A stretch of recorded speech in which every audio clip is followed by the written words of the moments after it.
Alors bonjour tout le monde. Alors pour l'exercice proposé, alors c'est un exercice qui permet d'implanter la méthode d'Euler pour résoudre une équation différentielle. Alors comme ce que vous savez déjà dans le cours, la méthode d'Euler elle est basée sur la formule yn plus 1 égale yn plus h fois f de yn xn. Alors, ce qui est demandé dans la première question, c'est d'écrire une fonction nommée Euler qui accepte en argument f, a, b, y0 et n.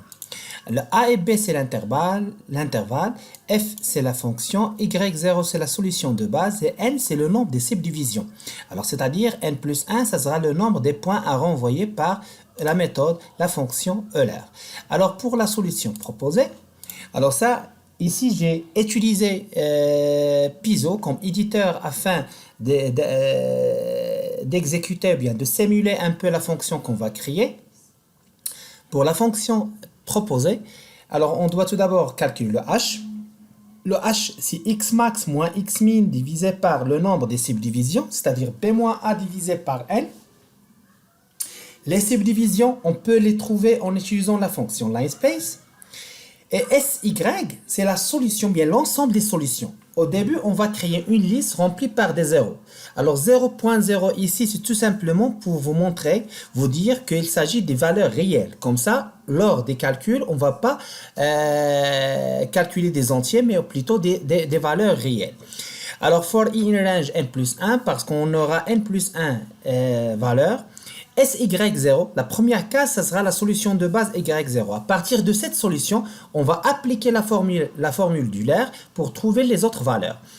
Alors, for i in range 1 à n plus 1, c'est-à-dire de 1 à n, puisque le 0, c'est déjà la solution de base, SYI est égal à SYI moins 1, l'ancienne valeur, plus h fois f de SYI moins 1, t de i moins 1. Alors ici, on a appliqué la formule d'Euler pour trouver les autres valeurs. Et en fin de compte, on renvoie l'ensemble des solutions, les y.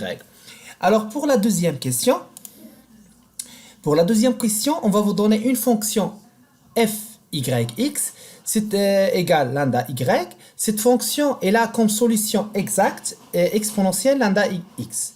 Alors, c'est-à-dire, qu'est-ce qu'on va faire? On va essayer de trouver la solution approximative avec la question précédente et comparer d'une manière graphique le résultat de la solution exacte avec la solution approximative. Vous allez constater que les deux valeurs renvoyées, bien les deux solutions sont très proches. Il y a l'écart, c'est négligeable. L'écart, c'est un peu négligeable. Alors, regardez s'il vous plaît comment on va faire. Alors, pour la fonction, c'est y divisé par 2, parce qu'on va remplacer lambda par 1/2. Alors, t égale np.linspace 0,5 200. 200, c'est à titre d'exemple, 200 points. On va voir l'intervalle 0,5 et on va considérer 200 points comme exemple de représentation, le nombre des xi. Y1, c'est la solution approximative. On va appeler la fonction Euler qu'on a créée précédemment dans la question 1. Y2, c'est l'exponentielle, c'est-à-dire la solution exacte. Et on affiche la première solution et la deuxième solution sur le même graphique. Et regardez qu'est-ce qu'on va voir.